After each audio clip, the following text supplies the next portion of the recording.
하나님이 우리를 부르시지 않았다면 우리가 이 자리에 있지 못한다고 생각합니다. 여러분 믿으시나요?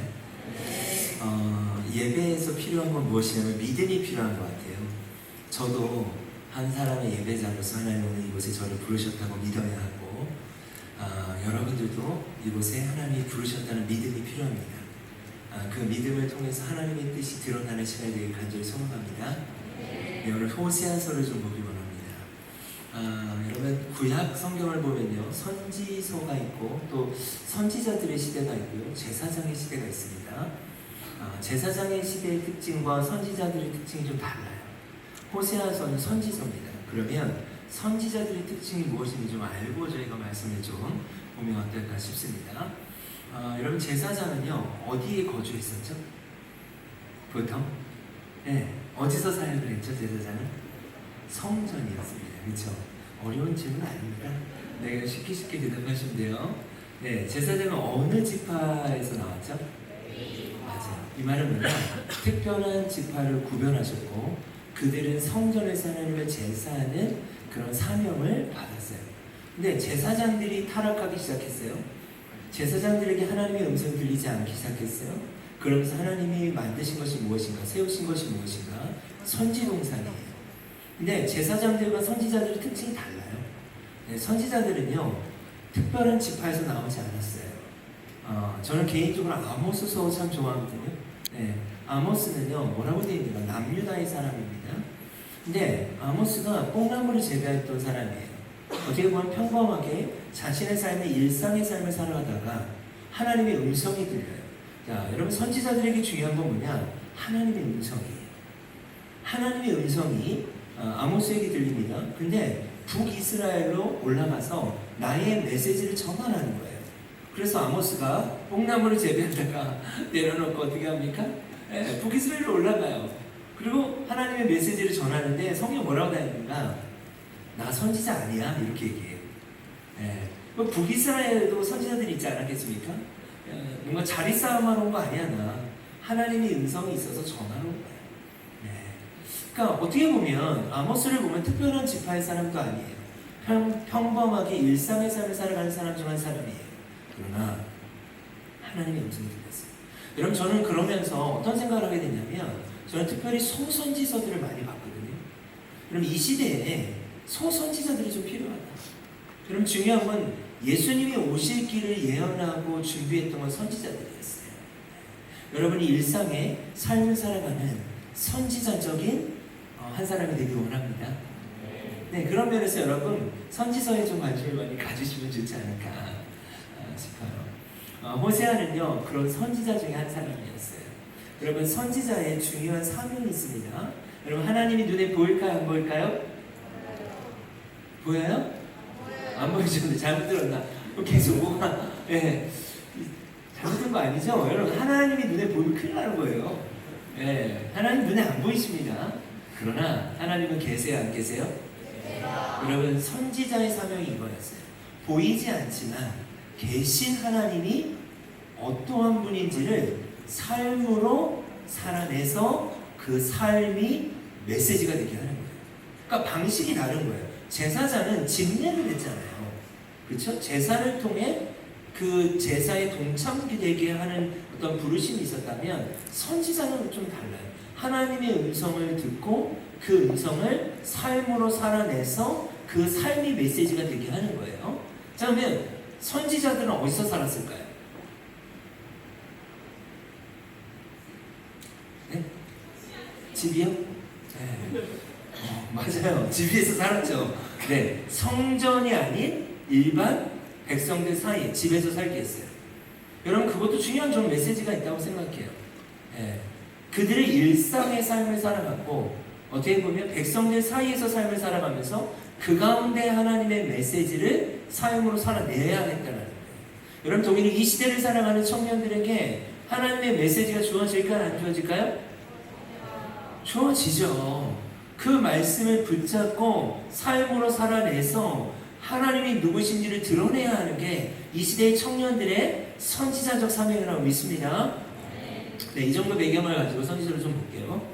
자, 호세아는 그럼 선지자예요. 선지자에게 중요한 게 뭐다?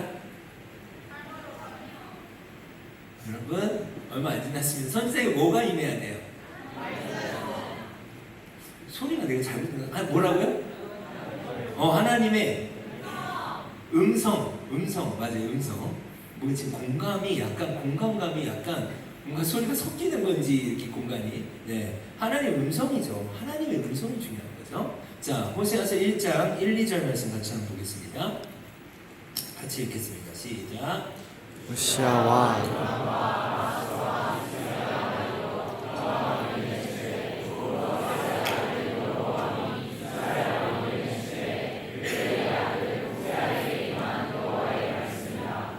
여호와께서 처음 호세아에게 말씀하실 때 여호와께서 호세아에게 이르시되 너는 가서 음란한 여자를 맞이하여 음란한 자식들을 낳아 이 나라가 여호와를 떠나 그의 음란하리라. 여러분 우리가 보통 생각할 때 선지자는 너무 거룩한 선지자잖아요. 근데 선지자의 첫 번째 음성, 그러니까 하나님의 음성이 선지자에게 중요하다고 그랬죠. 근데 그 음성이 좀 이상하지 않습니까? 음란한 여인을 만나서 결혼하고 그뿐만이 아니라 음란한 자식들을 낳는 게 하나님의 음성이에요. 네. 그래서 거룩한 사명 막 이런 게 아니라 그럼 좀 우리가 이상하게 볼 수 있어요. 자, 제가 이것들을 설명해 갈게요. 자, 3절 말씀에 보면 이에 그가 가서 디블렘에다 누구와 결혼을 하죠? 고멜과 결혼합니다. 네, 음란한 여인과 결혼을 하라고 했어요. 네, 고멜이라는 여인이 어떤 여인이었는가? 조금 이해를 구합니다. 그 당시 직업이었으니까 직업적으로 몸을 이렇게 파는 여인이었어요. 네, 음란한 여인이 맞아요. 이 여인의 직업을 통해 알 수 있는 것은 뭐냐면 공동체 안으로 들어올 수 없는 여인이었어요.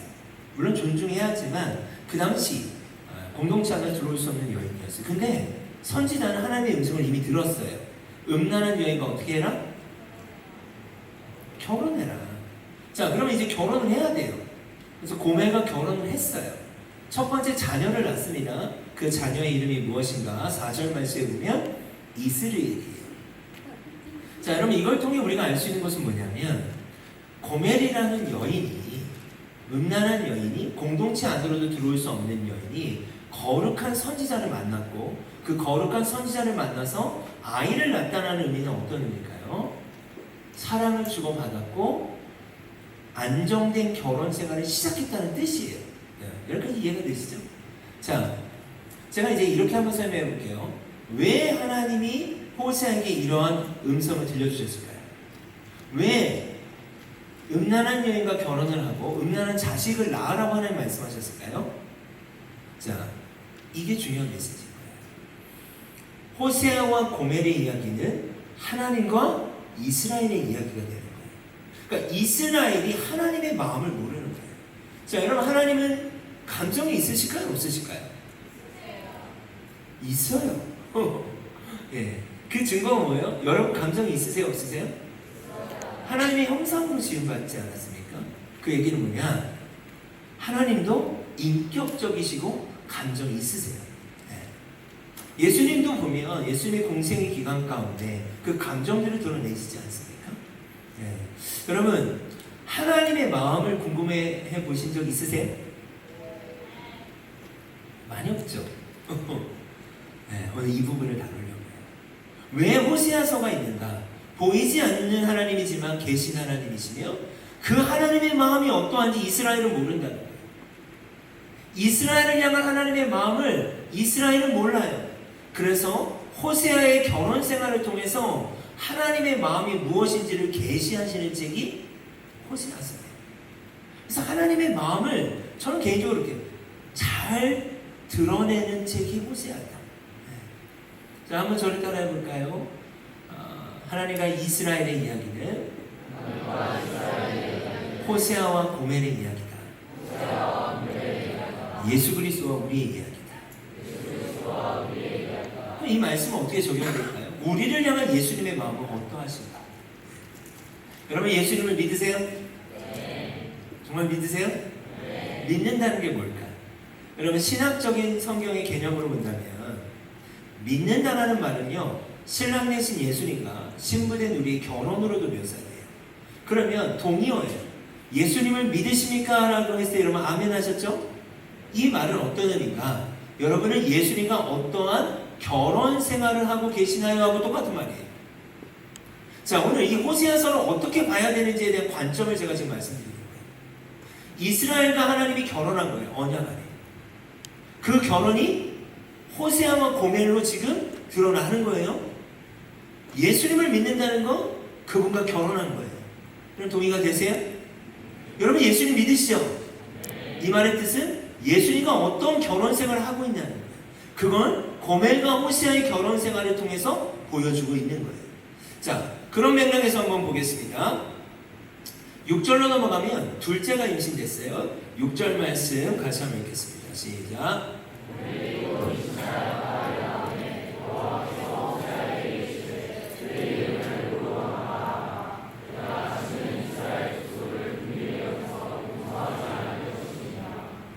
자, 여기에 아이의 이름을 주목하셔야 돼요. 자, 둘째가 낳았어요. 딸을 낳았어요. 여러분, 저도 이제 세 자녀가 있습니다. 고3, 고2 아들이 있어요. 왜요? 네? 동안이라고요? 네. 조금 나이가 있을 수 있습니다, 제가. 그리고 막내 딸이 초등학교 6학년이에요. 네. 그렇습니다. 근데 제가 무슨 얘기를 하려고 하냐면, 자녀의 이름을 짓는다는 건 너무 신중한 일이거든요. 그러니까 성경에서 이름은 중요한 메시지가 있어요. 자, 아이 이름이 지금 뭐였죠? 둘째 딸의 이름이? 루하마라는 이름을 기억해 주세요. 뜻이 뭐예요? 여기 나와 있어요. 뭐죠? 용서하지 않겠다? 또 뭐예요? 긍휼히 여기지 않겠다. 여러분 누가 자녀의 이름을 용서하지 않겠다, 긍휼히 여기지 않겠다는 말은 뭐예요? 나 사랑하지 않을 거야. 아기 이름이 이렇게 질 사람 있을까요? 그럼 이 이름이 또 의미하는 바가 있다는 거죠. 자, 히브리어에 앞에 로자가 붙으면 부정어예요. 자, 루하마의 뜻은 뭘까요, 그러면? 긍휼히 여기겠다, 용서하겠다, 사랑하겠다예요. 근데 앞에 로자가 붙으면 부정어라고 했죠. 이게 상징하는 게 뭔지를 제가 설명할게요. 자, 고멜이 어느 날 둘째를 임신했어요. 임신했는데 호세아 아이가 아닌 거예요. 바람을 펴서 다른 남자의 아이를 임신했다는 뜻이에요. 자, 아이가 이렇게 임신되면 확 나오나요? 언제 시간이 필요하죠? 네, 하여튼 약 10개월 정도 필요합니다. 자, 성경을 보면 딸을 낳았다 이렇게 되어 있지만 호세아를 생각하셔야 돼요. 여러분 어느 날 갑자기 둘째를 임신해 왔는데 첫째는 두 사람 사이 아니란 말이에요. 임신을 했는데 자기 아이가 아닌 것은 남편이 가장 잘 알지 않겠습니까? 내 아이가 아닌 거예요. 근데 점점 배가 불러가요. 그 10개월의 시간을 어떻게 했는가? 견뎠다는 얘기예요. 용납해주고 용서해줬다는 얘기예요. 버리지 않았다는 얘기예요. 그러니까 태어났다라는 얘기가 나오는 거예요. 근데 아이의 이름이 루하마예요. 근데 하나님의 음성이 있었어요. 당장 살고 싶지 않죠. 그러나 하나님 뭐라고 말씀하셨어요? 너는 음란한 여인과 결혼해야 돼. 그것으로 안 끝났어요. 음란한 자식들을 낳아봐야 돼. 이 말은 뭘까요? 그때 내 마음이 어떤지 알게 될 거야. 여러분 너무 무섭지 않습니까? 네. 네가 음란한 자식을 낳으면 결혼뿐만이 아니라 너의 자식이 아니라 음란한 자식을 낳으면 이스라엘을 향해 지금 내 마음이 어떤지 알게 될 거야. 그게 선지자의 사명이었어요. 여러분 호세의 마음이 어떨까요? 어떨 것 같아요? 많이 감당할 수 있겠어요? 없을 것 같아요. 네. 자, 그러면 고멜의 삶이 어떻게 돼야 될까요? 바람을 펴서 다른 남자애를 임신해서 낳았어요. 그걸 용납하고 받아줬어요. 그럼 고멜의 삶은 어떻게 돼야 되는 거죠, 여기서?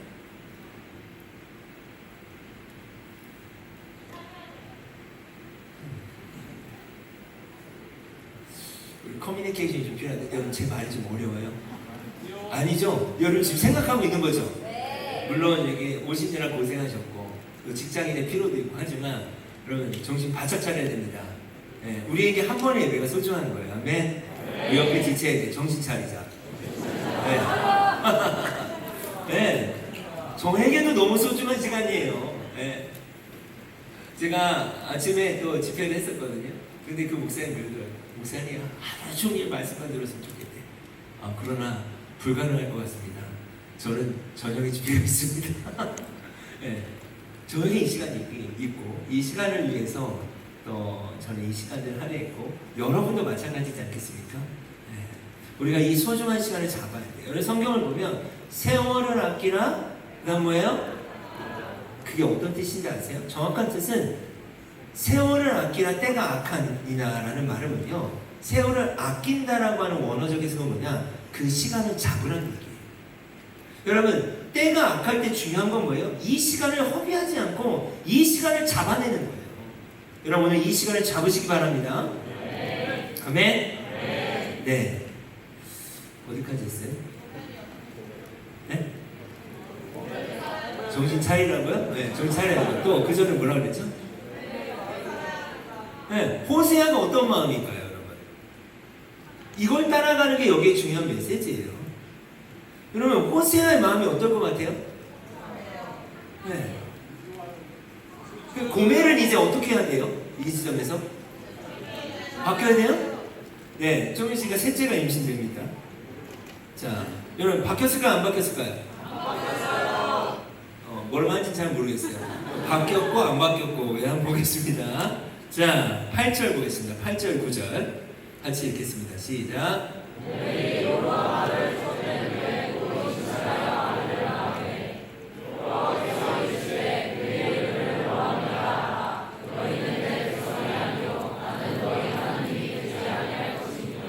네, 우리 다 청년들이니까 제가 이 부분 잘 설명 안 하는데, 고멜이 루하마를 어떻게 했다? 젖된 후에. 여러분, 수유 중에는 착상이 잘 안 돼요. 근데 이걸 통해 우리가 알 수 있는 게 있어요. 젖을 뗀다면 여러분 보세요. 아이가 얼마 안 됐어요. 그러니까 수유를 뭐 1년을 했든 2년까지는 안 하겠죠. 그것까지 조사해보진 않아요. 대충 한 1년도 잘 안 하지 않나요? 뭐 그 옛날, 그러니까 어느 특정 기간을 해도 아이가 어리잖아요. 근데 젖을 뗀 후에 지금 뭐라고 되어 있어요? 바로 또 임신돼요. 그러니까 이 여인의 삶이 어땠는지가 지금 보이는 거예요. 임신했는데 그 아이의 이름이 뭐예요? 와, 여러분 이제 느낌이 오죠? 앞에 뭐가 붙었어요? 이게 무슨 의미예요? 그럼 지금 이 아이가 누구 아이라는 거예요? 감정이 이제 이입되기 시작하죠. 남의 자식이에요. 네. 고멜이 남편이 이렇게 용납해줬어요. 네, 품어줬는데 그새를 참지 못하고 또 다른 남자에게 가서 바람을 펴가지고 다른 남자 아이를 임신해왔고 그 약 10개월의 시간에 또 호세아가 견뎠고 그 아이가 나왔다는 얘기예요. 아이의 로암미 이름의 뜻이 뭐예요? 그걸 해석하면 뭐겠어요? 내 자녀 아니다 이거예요. 얼마나 고통스럽습니까? 자, 이 정도 됐으면 호세아가 어떻게 해야 돼요 이제? 지금 나가야 돼요? 네. 호세아를 생각해야 돼요 여러분. 어떻게 해야 돼요? 네. 도망가요? 왜 호세아가 도망가요? 그래 힘들어서 그것도 말이 되네. 호세아 너무 힘들죠? 자, 여기까지 이야기를 정리할게요. 너무 단순한 이야기인데 사실은 너무나 단순하지만 우리가 생각해 볼 주제가 되게 많은 이야기예요. 호세아가 어느 날 음성을 들었잖아요. 음란한 여인을 만나서 결혼하고 음란한 자식을 낳아라. 고멜을 만났어요. 첫째 아들은 두 사람 사이의 아이였어요. 안정된 결혼 생활을 하는 듯 했는데 둘째가 임신됐는데 호세아 아이가 아니에요. 그 아이 이름이 뭐였다? 루하마. 뜻은 뭐다? 긍휼히 여기지 않는다, 용서하지 않겠다. 그걸 품고 사는데 셋째가 또 임신됐죠? 근데 그 아이도 호세아 아이가 아닌 거예요. 아이 이름이 뭐였죠? 네, 뜻은 뭐죠? 내 자녀가 아니라는 거예요. 자, 이 상황까지 왔는데 저희 두 가지 질문. 고멜은 왜 그 삶을 바꾸지 못하고 있는 거죠? 잠깐만 생각해봐도 직업적으로 몸을 파는 여인이 공동체 안에서 사랑받고 어려웠고 공동체에 들어올 수 없었는데 호세아라는 거룩한 선지자가 자신을 품어준 걸 알잖아요. 근데 어떻게 이렇게까지 살 수 있을까? 근데 이렇게까지 품어주는데 왜 고멜은 안 바뀌고 있는가요? 왜 삶을 바꾸지 못하고 있을까요? 여러분 어떻게 생각하세요? 하나님을 못 만나세요? 모태신앙이에요? 모태신앙은 생각을 안 해. 지금 질문이 뭐예요? 호세아, 고멜이 왜 떠나지 않았을까? 하나님이 아니에요 지금. 대상자가 누구예요? 호세아. 정신 차려야지. 정신 차려. 지금 질문이 뭐냐? 고멜이 왜 삶을 바꾸지 못하고 있었을까요? 그 말도 맞는데 너무 앞서갔어요. 알았죠? 공식처럼 따라가지 마시고 무턱대고 하나님 이거 아니에요. 지금 잘 따라와야 돼요. 여러분. 자, 왜 지금 고멜의 삶이 안 바뀌고 있는 거예요? 네? 호세아를 사랑하지 않는다. 또 의지가 없다. 우리 손을 들고 네? 그렇게 살아왔기 때문에 또 자, 끝에 의지가 없어서 그럼 앞에 그렇지. 무슨 상처? 네? 근데 이렇게 말을 하는데 표정을 찍고 싶어. 막 상처가 있어요. 진짜 상처가 많은 것 같아서. 등치는 진짜 큰데 뭐 이런 느낌이에요. 네. 우리 또 누구 있었죠? 어머니. 돈이 좋아서? 갑자기 돈이 왜 나올까요? 돈이 좋아서? 아무튼 그 상상력이 우리 뒤에 전해주세요. 호세아가 혼을 안 내서입니다. 호세아가 혼을 안 내서. 네. 맞아요. 우리 뒤에 계시면. 자신이 누군지 몰라서. 자, 이제 점점 나올 게 없나요, 이제?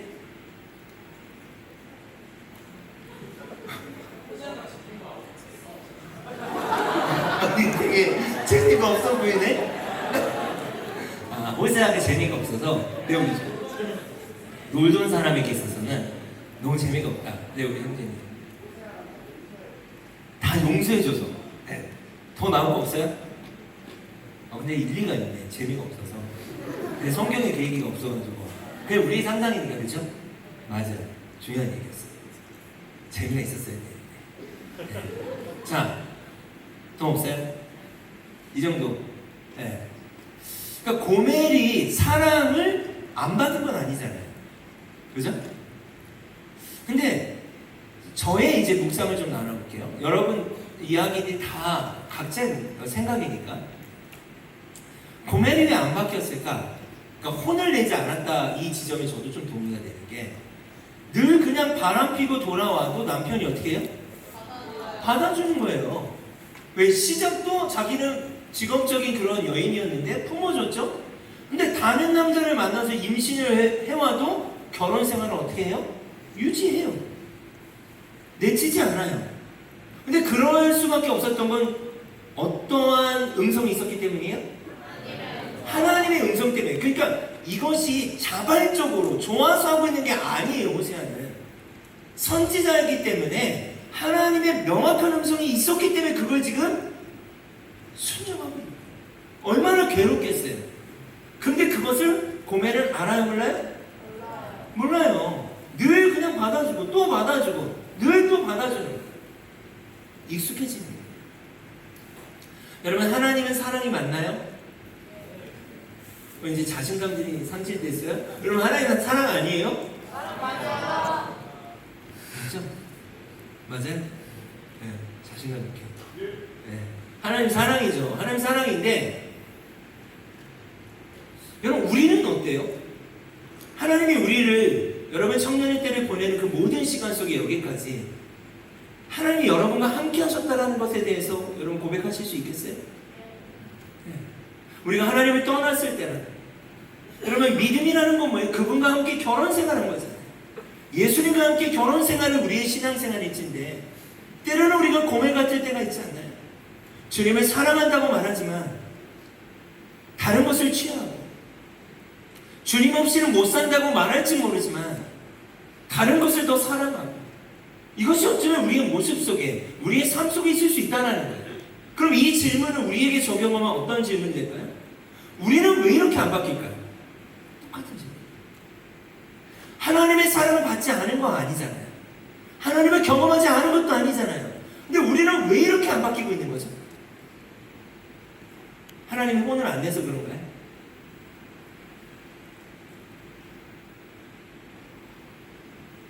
여러분, 고멜의 이야기를 할 때는 미소들이 좀 있었거든요. 질문을 바꾸니까 왜 이렇게 심각해졌어요? 호세아서는 이런 메시지예요. 우리는 왜 이렇게 안 바뀌어요? 너무 당연해진 것 같아요. 하나님은 사랑이 맞습니다. 맞아요. 근데 무턱대고 사랑은 아니에요. 그래서 호세아서가 있는 거예요. 호세아는 너무나 괴로워요, 지금. 그러면 이 호세아가 누구의 마음이에요, 지금? 하나님의 마음이 괴롭다는 거예요. 근데 그걸 안다 모른다? 자, 여러분, 제가 이거는 말씀드린 성경 구절은 아닌데 호세아서 11장 1절로 한번 가봅시다. 그럼 핸드폰 한번 모든 성경을 볼 수 있는 거 있으면 몇 절을 같이 한번 봅시다. 호세아서 11장 1절에서 4절까지 한번 우리 찾으신 분들 같이 한번 읽어봅시다. 시작. 이스라엘이 어렸을 때 내가 사랑하여 내 아들을 입에서 불러냈거든. 선지자들이 그들을 부를수록 그들은 점점 멀리하고 아이들에게 자사하며 아버지 힘을 하나서 그러나 내가 에브라임에게 벌을 하시고 내 발로 하시는데도 내가 그들을 고치는 줄을 그들은 알지 못하였다. 내가 사랑의 줄로 사랑의 줄로 그들을 이끌었고 그들에게 대하여 그 목에서 멍에를 벗기는 자같이 되었으며 그들 앞에 먹을 것을 부어두라. 네, 우리가 잘 아는 부분이에요. 하나님 1절에 보면 이스라엘은 어렸을 때 내가 사랑하여 네 아들을 애굽에서 불러냈대요. 애굽에서 종된 노예였던 그들을 불러냈어요. 이걸 다른 말로는 출애굽 모티브라고도 해요. 이게 그냥 쉽게 얘기하면 우리 구원의 여정이에요. 종되었던 우리가 출애굽의 사건은 우리를 구원하셨다라고도 의미해요. 자, 그런데 하나님이 이스라엘을 출애굽했는데 그들을 자유케 했는데 선지자들이 그들을 부르면 부를수록 그들은 어떻게 했다? 멀리 도망가 버려요. 그뿐만이 아니에요. 바알에게 전해요. 우상에게 전해요. 이 말은 뭐예요? 하나님을 버려요. 자, 그럼 하나님 어떻게 하셔야 돼요? 이때 그들과의 관계를 끊어내야 돼요. 자, 3절을 보면 그러나는 뭐예요? 이들이 나를 떠났고 이들이 나를 멀리 했지만 그런 문맥이죠. 그러나 나는 어떻게 했냐면 에브라임에게 걸음마를 가르쳤고 안아줬고 그들을 고쳐줬어. 근데 여기 중요한 말이 나와요. 그들은 어떻다? 알지 못했다. 그들이 죄를 짓고 있고 그들이 하나님을 떠나고 있고 그들이 우상 앞에 절하고 있는데 하나님은 뭘 하고 계시는 거예요? 그런 그들을 케어하고 계시는 거예요. 근데 그들은 알지 못한대요. 지금 고멜이 알지 못하는 건 뭐예요?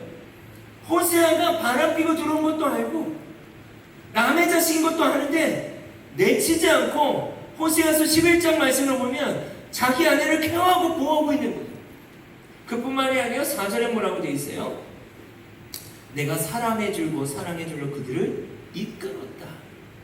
죄를 짓고 있는데 그들을 이끌고 있대요. 보호하면서. 여러분, 이건 신학적인 용어로 두 단어를 제가 알려드릴게요. 견인이라는 단어가 있어요. 하나님은 이끌어가세요. 견인하세요.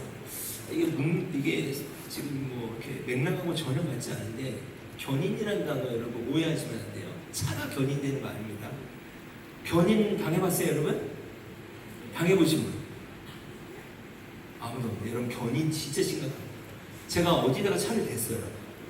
근데 밥을 먹었나? 미팅에 있었는데 그러고 왔는데 차가 안 보여요. 제가 주차를 잘못한 줄 알았어요. 왜냐면 한 번도 경험이 없었어요. 어떻게 했는가? 동네를 몇 바퀴 돌았어요. 내가 어디다 주차했지 기억이 안 나네. 근데 아무리 찾아도 없어요. 다시 원점으로 왔는데 종이 한 장이 밑에 있는 거예요. 견이 딱지예요, 이게. 근데 이게 얼마나 피곤하냐면 차를 찾으러 택시 타고 거기까지 가야 돼. 가서 보관비를 내야 돼. 차를 또 갖고 오잖아요. 딱지는 딱지대로 내야 돼. 네. 이런 견인이 아니에요. 견인의 의미는 뭐냐? 하나님이 끝까지 이끌고 가신다라는 의미예요. 끝까지 포기하지 않는다. 근데 우리는 견인이라는 단어는 꼭 들어봤을 수 있어요. 근데 우리가 잘 못 들어보는 중요한 단어를 알려드리려고요. 하나님은 당신의 자녀들을 견인하기 위해서, 잘 들어보세요. 하나님은 당신의 자녀를 보존하세요. 보존이라는 단어를 이해해야 돼요. 지금 11장에 보면 어떤 표현이 나와요? 그들은 멀리 가고 있고, 그들은 우상 앞에 절하고, 그들은 떠나지만 하나님이 그들을 보호하는지를 그들은 알지 못하죠. 네, 그게 보존이에요. 고멜이 알지 못하는 건 뭐예요? 남편이 보존하고 있는 걸 알지 못하는 거예요. 남편이 끝까지 포기하지 않고 견인하고 있는 걸 알지 못하는 거예요. 자, 호세아서 2장으로 넘어가겠습니다. 자, 2장 2절 말씀 제가 읽을게요. 너희 어머니와 논쟁하고 논쟁하라. 그는 내 아내가 아니요 나는 그의 남편이 아니라. 자, 여러분 보세요. 상당히 노골적인 표현도 나와요. 이게 상당히 감정적인 말이라서 그래요. 자, 논쟁하고 논쟁해라 라고 하는 말은 뭐예요? 새 아이가 논쟁할 정도로 컸다는 얘기죠. 근데 성경이 지금 몇 년이 지났는지는 정보를 제공하고 있지 않아요. 그러나 너희 어머니와 논쟁하고 논쟁해라. 이 말은 왜? 나는 이제 여기까지다. 난 더 이상 못하겠다는 거예요. 내가 지금 둘째도 셋째도 품어줬는데, 근데 어떻게 너희 어머니는 삶이 안 바뀌니? 아이들이 클 때까지 안 바뀌었다는 얘기예요. 지금 계속해서 바람피고 또 바람피고 또 바람피고 사는 거예요. 네, 너무하죠. 그래서 호세아가 뭐라고 얘기해요? 나 이제 그만할래. 이런 표현. 이제 너희가 어머니하고 자식들한테, 여러분 부모가 자식들한테 이렇게 얘기하는 건 끝났다는 얘기예요. 너희들이 네 어머니하고 이제 논쟁해. 난 여기서 못하겠어. 자, 이 순간 중요한 게 뭘까요? 이 순간 중요한 게 뭘까요? 하나님의 음성이 들려야 되는 거예요. 선지자가 포기한다고 포기할 수 있는 거예요? 자, 1절이 하나님의 음성이에요. 이 상황에서. 자, 1절 말씀 읽겠습니다. 시작.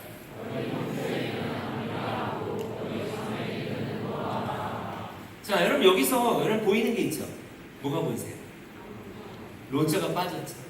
자, 이게 이름이 되게 중요하다고 그랬어요. 로아 암미의 뜻은 뭐였죠? 내 백성. 내 백성이 아니었는데 로자를 빼면 뭐가 되는 거예요? 그러니까 내 아내가 아니고 너의 사람이 아닌 것처럼 보여도 다시 뭐 하라는 거예요? 내 백성 삼으라는 거예요. 루하마의 뜻은 뭐예요? 긍휼히 여기지 않겠다, 용서하지 않겠다죠. 근데 루하마 이 말은 뭐예요? 용서해. 다시 사랑해. 이게 하나님의 또 음성이에요, 선지자. 이건 미첼로도 아닙니까? 네. 여러분이 호세아하면 어떻게 하시겠어요? 여러분이 어떻게 하시겠어요? 떠날 것 같아요. 사실 저도 그래요. 네. 아, 내가 할 만치 했다고 생각하지 않을까요? 아이들이 클 때까지 이 정도 했습니까? 근데 여러분 질문을 좀 바꿔볼까요? 이러한 상황에 우리를 향해 예수님은 어떻게 하셔야 돼요? 여러분 예수님을 1, 2년 믿으신 거 아닐 것 같은데, 네. 수많은 시간 속에 우리는 이렇게 안 바뀌고 있잖아요. 우리도. 근데 예수님은 그럼 어떻게 하셔야 돼요? 우리를 포기하셔야 돼요? 여러분을 포기하셔야 될까요? 근데 호세아를 바라볼 때는 포기했으면 좋겠죠. 우리가 하나님의 마음을 생각하잖아요. 여러분 저와 여러분 우리 모두가 이 자리에 있을 수 있는 건 우리의 어떠함이라고 말할 수 있을까요? 누가 포기하지 않고 있는 거죠? 네, 하나님 포기하시지 않아요. 호세아와 고멜의 관계 가운데 여전히 결혼 생활이 유지되고 있는 건 누구 때문이죠? 누구 때문이에요? 호세아 때문이에요. 하나님과 이스라엘 관계가 유지되고 있는 건 누구 때문이죠? 근데 그걸 이스라엘이 모르고 있고 고멜이 모르고 있고 때로는 우리가 모르고 있고. 자, 저는 미리 드린 말씀은 아닌데 19절과 20절을 어제 제가 좀 묵상했어요. 19절과 20절 제가 한번 읽어드릴게요. 2장 19, 20절인데 내가 너에게 장가들어 영원히 살되 공의와 정의와 은총과 긍휼이 여김으로 내게 장가들으며. 이거 쉬운 성경을 제가 읽어볼게요. 내가 너를 나의 영원한 아내로 맞아들이겠다. 너를 정의와 공평으로 대하고 너에게 사랑과 긍휼을 보여주겠다. 내가 진실함으로 너를 아내로 맞아들이겠다. 그러면서도 내가 여호와임을 알게 될 것이다. 하나님이 지금 뭐라고 해요? 고멜 같은 이스라엘을 향하여 이 상황에 이 정도인데 나는 이스라엘을 진정한 내 아내, 영원한 내 아내로 맞이하겠다. 이 음성은 지금 누가 듣고 있는 거예요? 호세아가 듣고 있는 거예요. 그럼 호세아가 어떻게 해야 돼요? 이 상황에 할만치 해서 그만하고 싶은데 하나님의 음성이 나는 이스라엘과 영원히 결혼할 거야. 이 말은 너도 어떻게 해야 된다는 거야? 그 삶을 살아봐야 너는 내 마음을 알게 됩니다. 자, 23절이 1절 말씀을 해석하는 말씀이에요. 23절 말씀 같이 읽겠습니다. 시작.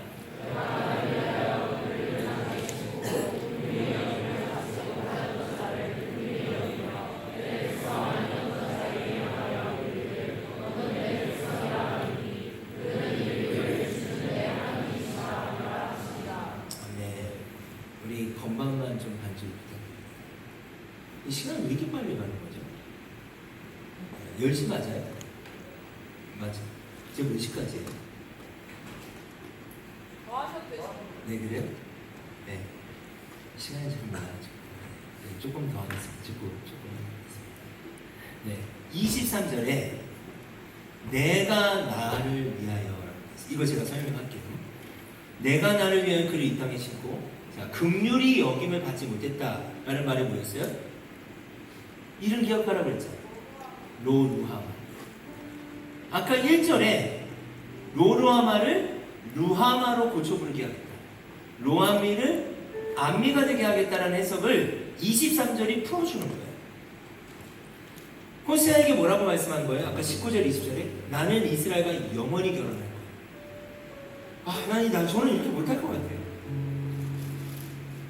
이게 지금 하나님의 마음이에요. 아무것도 모르는 이스라엘 향해 그렇게 바람피고 고멜처럼 살고 있는 이스라엘 향해 하나님이 나는 영원히 장가들겠대. 영원히 내 아내를 맞이하겠대. 그걸 더 설명하면 이거예요. 도저히 긍휼히 여길 수 없는 너희를 나는 긍휼히 여길 거야.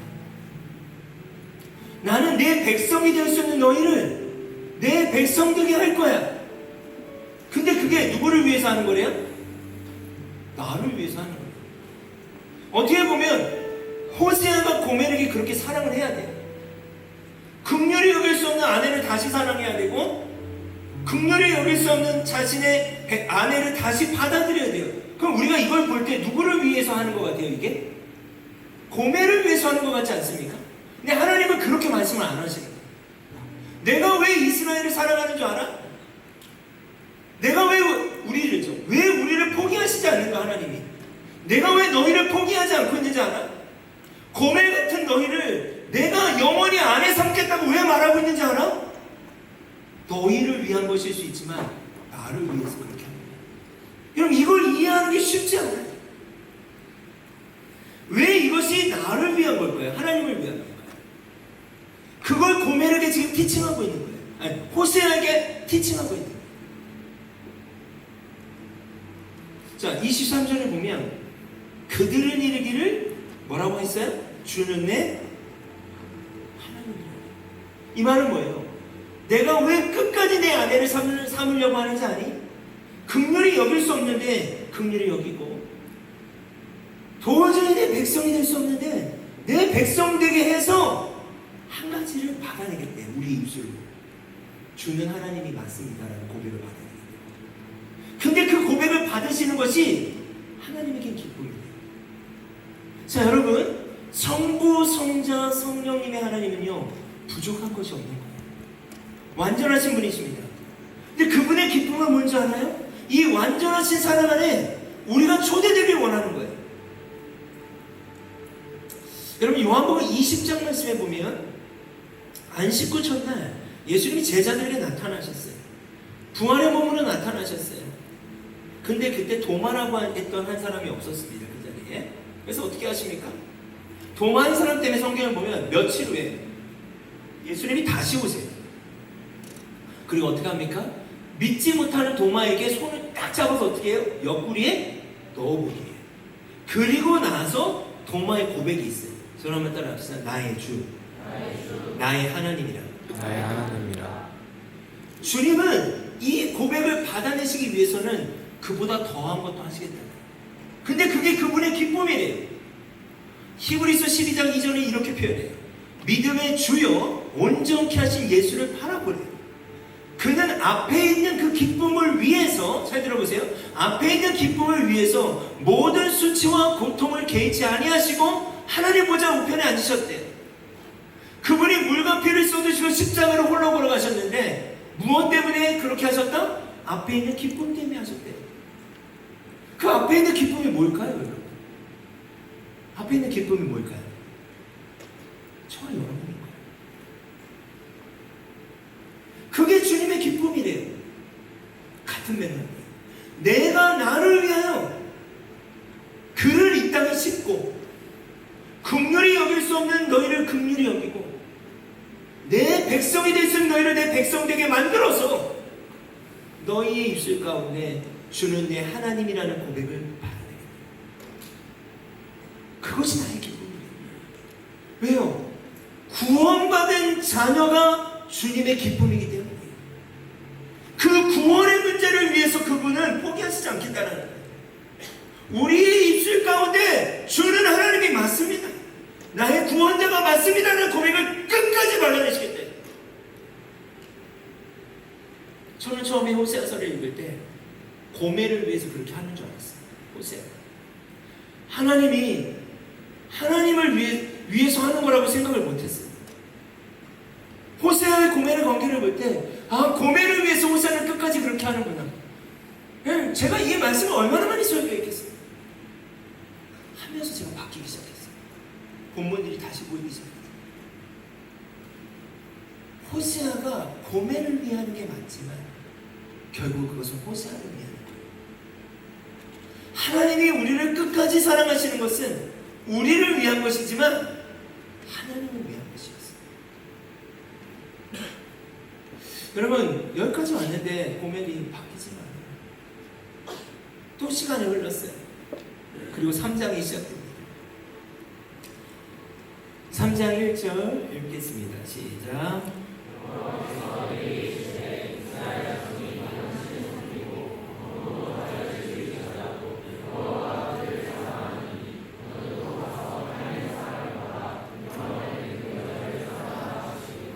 여러분, 또 시간이 지났는데 그렇게까지 결정을 했잖아요. 정말 호세아가 더 이상은 못하겠다라는 마음을 먹었을 때 하나님은 아니, 그렇게 하면 안 돼. 다시 살아요. 또 그렇게 살았다는 거예요. 그러면. 근데 어떤 일이 일어났냐면, 와, 이건 조금 쉽지 않은 일이 일어났어요. 고멜이 새 아이와 남편을 버리고 가출을 해요. 이제 집에 안 들어와요. 바람을 폈다 집에 들어왔는데 이제는 집에 아예 안 들어와 버려요. 근데 하나님이 지금 뭐라고 말씀하세요? 이스라엘이 나한테 그랬어. 이제 너 내 마음 알겠니? 지금 이런 부분이에요. 근데 이 상황에서 나는 다시 이스라엘을 또 사랑했어. 너도 또 타인의 사랑을 받아 음녀간 내 아내를 다시 찾아가. 다시 살아. 여러분, 1장부터 이 맥락을 보면 호세아는 너무 고통스러운 거예요. 여러분, 하나님이 우리를 사랑하세요. 아멘? 그런데 사랑하시기로 결정하고 계세요. 그냥 사랑하는 게 아니에요. 우리는 너무 그렇게 생각해요. 고멜이 지금 삶을 바꾸지 못하는 건 호세아가 얼마나 괴로운지를 모르는 거예요. 우리 옆 사람이 괴로운 행동하면 눈치라도 보잖아요. 고멜은 눈치도 없어요. 왜요? 늘 그냥 품어주니까. 여러분, 우리가 하나님 앞에 눈치가 있어요? 여러분, 정말 예수님을 인격적으로 대하세요? 이런 말이에요. 그냥 어차피 나 사랑하시는데 뭐. 아니요. 모든 것을 보고 알고 계시면서 사랑하기로 선택하고 계신 거예요. 긍휼히 여길만 해서 사랑하는 게 아니에요. 긍휼히 여길 수 없는데 긍휼히 여기기로 결정하고 계신 거예요.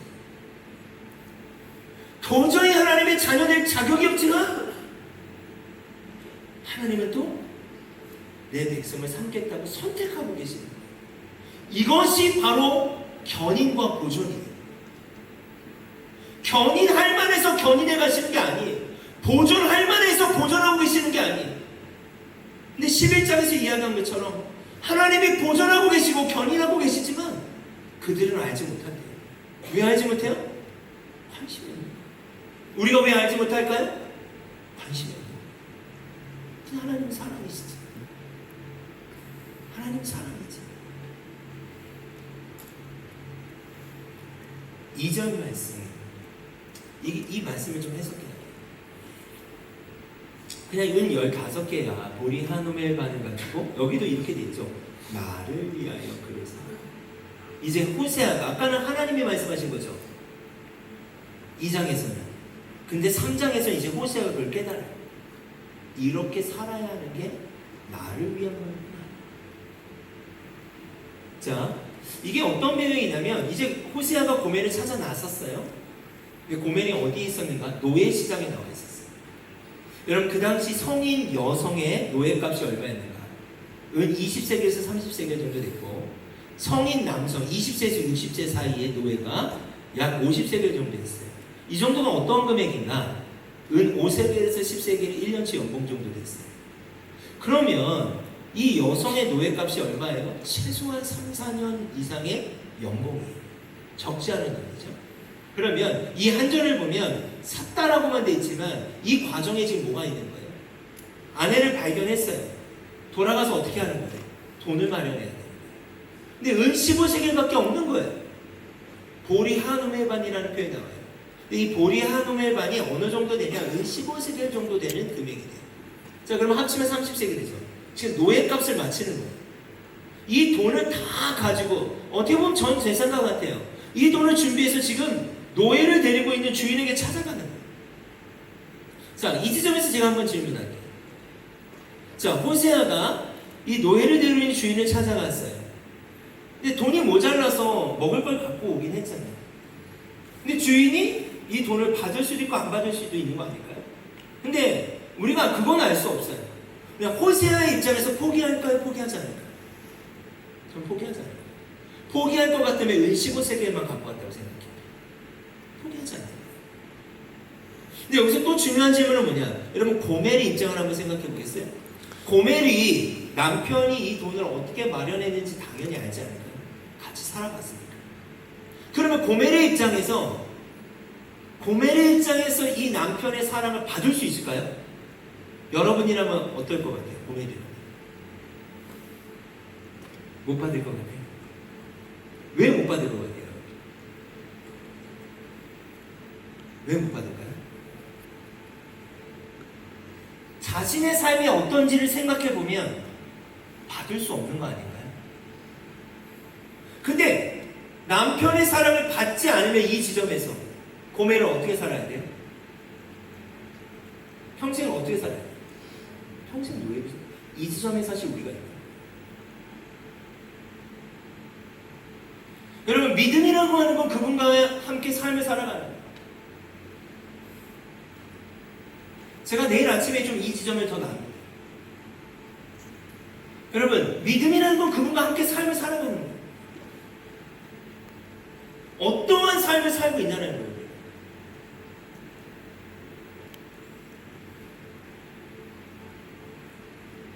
고멜이 자신이 누군지를 생각할 때 어떻게 이 사랑을 받겠어요? 자신이 어떤 삶을 살았는데 지금까지 남편이 자신에게 어떻게 해줬는데 그런데 이 지점에서 남편이 자신을 사주지 않으면 또 안 되는 거예요. 여러분 여러분에게 십자가는 어떻습니까? 그냥 당연한 건가요? 어떻게 보면 예수님의 대가가 지불된 건데 대가가 지불된 것에 대해서 우리는 고민하지 않는다. 근데 지금 고멜은요 이 대가의 지불의 의미를 알아요. 자신의 삶도 알아요. 받을 수가 없는 거예요. 어떻게 받아요?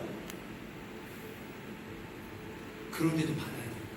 내가 이 사랑을 받지 않으면, 남편이 나를 사주지 않으면 나는 평생 노예로 살아야 돼요. 저는 이게 복음이라는 거예요.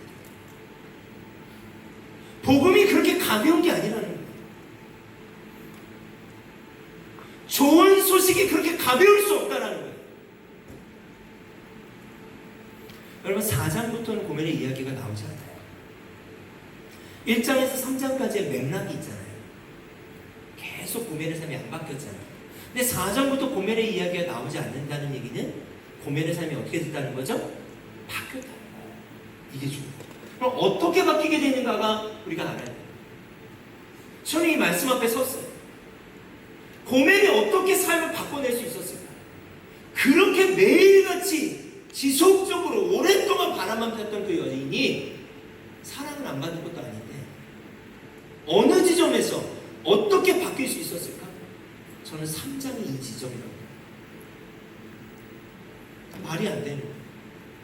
나는 몸을 파는 여인이었는데, 나는 다른 남자아이를 임신해 왔는데, 나는 또 다른 남자아이를 또 임신해 왔는데, 아이들이 그때까지 바람폈는데, 그것도 모자라서 아이와 남편을 버려두고 가출해서 또 바람피고 마음대로 살다가 노예가 돼버렸는데, 그런 나에게 어떻게 이렇게 해줄 수 있지?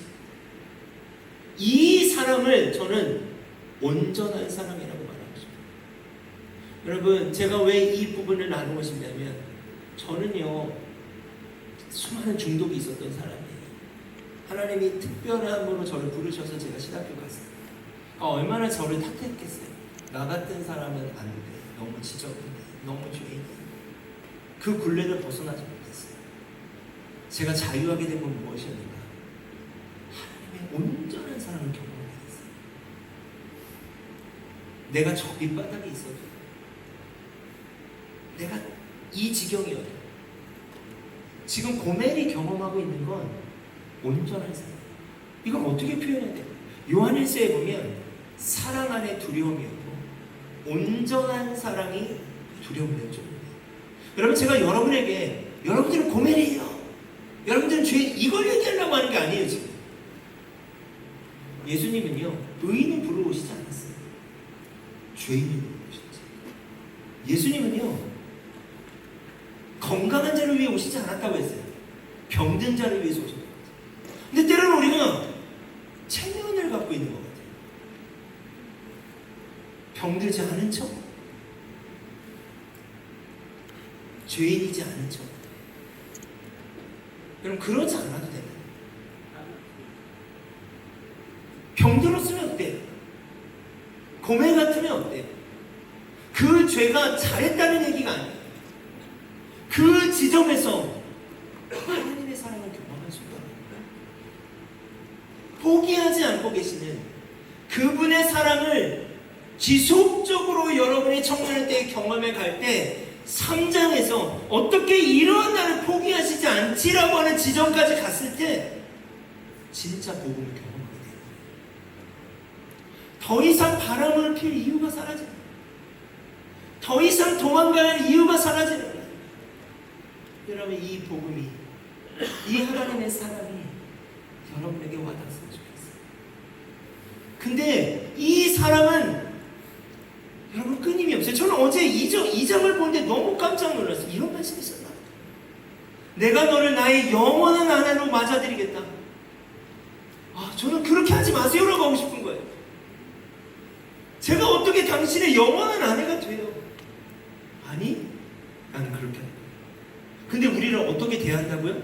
영원한 아내로 맞아들일 뿐만이 아니라 너를 정의와 공평으로 대하고 죄인 취급하지 않는다.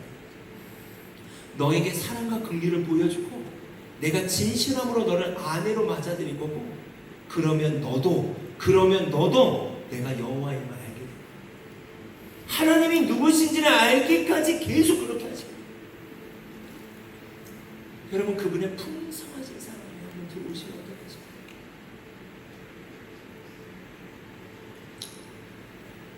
이 욕심 같은데 말씀 좀 더 보면 좋겠네요. 그죠? 네. 괜찮아요. 시편 139편 보겠습니다. 그럼 우리가 언제 만날 줄 알아요? 내일을 기약하면 안 돼요. 내일도 주님의 손에 있어요. 우리가 만나는 거예요.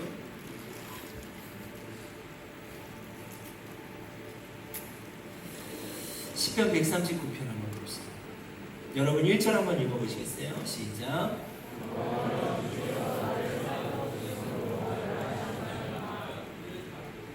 네, 그럼 여기서 살펴보다라는 표현이 어떤 표현입니까? 살펴보다.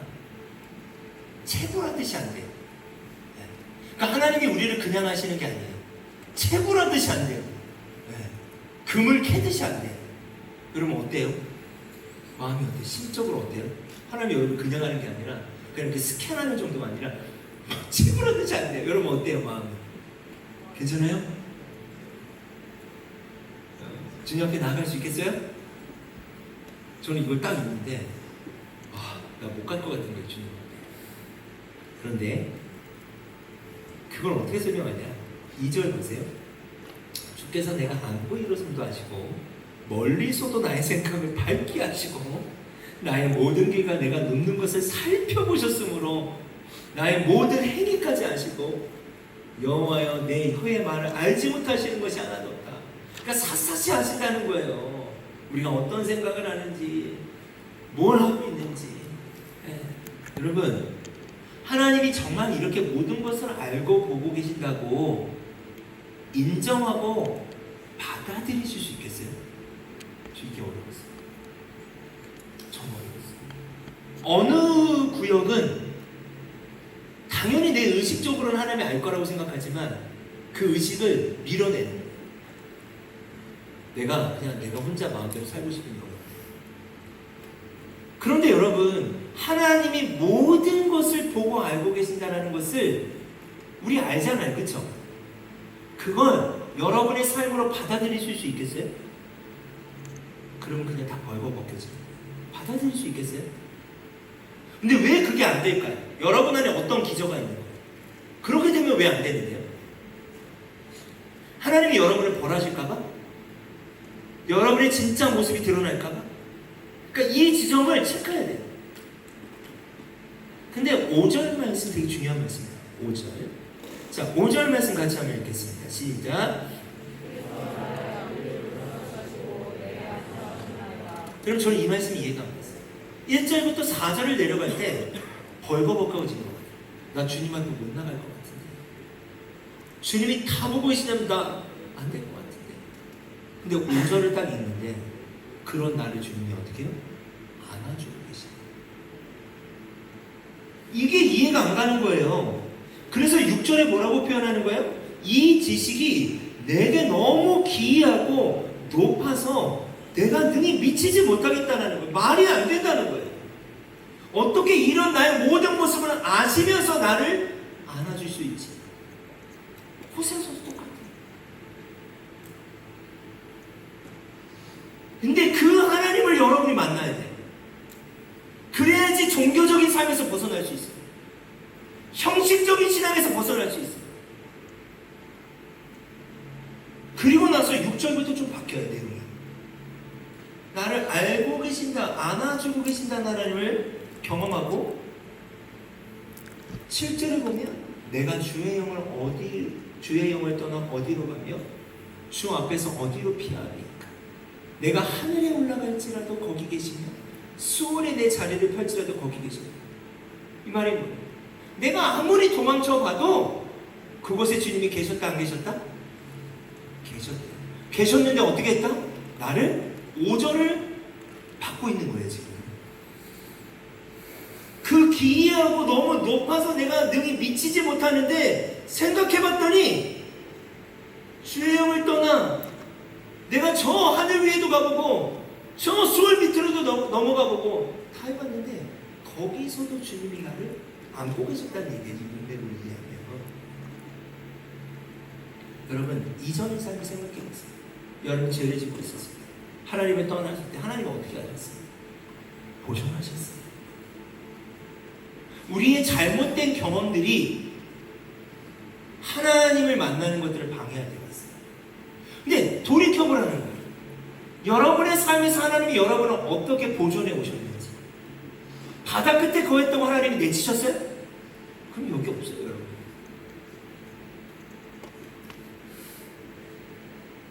구절에 보면 내가 새벽 날개를 치며 바다 끝에서 거주하지. 새벽 날개의 뜻이 뭐냐면 새벽 미명이 가장 어두울 때 일출 해가 뜨잖아요. 그때 빛이 확 가요. 속도가 엄청 빠르다고 하잖아요. 그 속도가. 그게 새벽 날개. 그렇게 아무리 날개를 치며 막 그렇게 바다 끝에 가서 거주할지라도 10절 보세요. 거기서도 주의 손이 나를 인도하셨고 주의 오른손이 나를 붙으셨고 우리의 삶을 돌아봐야 돼요. 그래야 진짜 하나님 앞에 나아갈 수 있어요. 여러분, 여러분의 그 영역들을 오픈해야 돼요. 누군가한테 말하라는 얘기가 아니에요. 하나님이 이미 알고 보고 계세요. 근데 그것이 수치감과 정죄감으로써 여러분을 가로막지 말게 해야 돼요.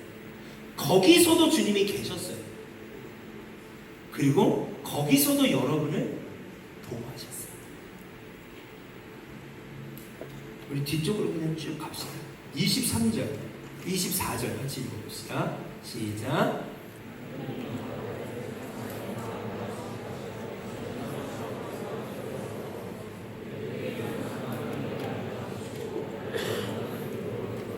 마지막 시편 139편 마지막은요 완전히 바뀐 태도가 나와요. 이건 뭐냐? 하나님을 신뢰하기 시작했어요. 하나님이 나를 버리시지 않는구나. 거기서도 주님 계셨지. 그것들을 기억했을 때 잘못된 기억들이 사라지기 시작하고 잘못된 하나님에 대한 상이 있을 수 있어요, 여러분 안에. 근데 여러분 중요한 거 제가 말씀드릴게요. 중요한 건 뭐냐? 여러분의 경험과 생각이 아니라 기록된 말씀으로 다시 하나님에 대한 상을 재설정해야 돼요. 내가 경험한 거, 나의 느낌, 어떠한 누군가의 말이 아니라 하나님의 기록된 말씀이 뭐라고 기록되어 있느냐를 통해서 다시 재설정을 해가는 거예요. 하나님에 대한 상. 자, 지금 23절 보세요. 하나님이요? 나를 어떻게?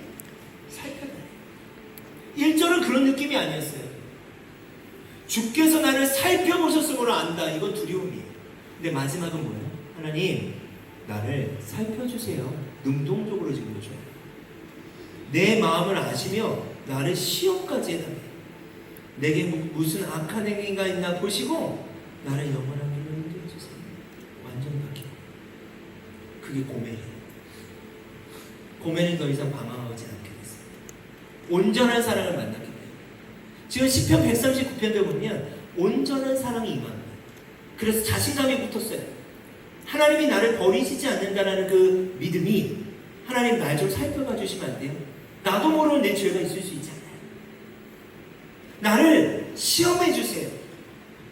그럼에도 나를 버리시지 않는다는 걸 알아요. 나를 영원한 길로 인도해 주세요. 여러분, 오늘 말씀의 제목이요. 복음. 하나님의 마음. 여러분, 제가 말씀을 통해 여러분에게 전달할 수 있는 하나님의 말씀을 저는 읽었어요. 이제 중요한 건 성령께서 여러분의 마음속에 계시하시기 시작해야 돼요. 중요한 건 뭐예요? 기록된 말씀이에요. 나의 경험이 아니에요. 하나님은 여러분을 그렇게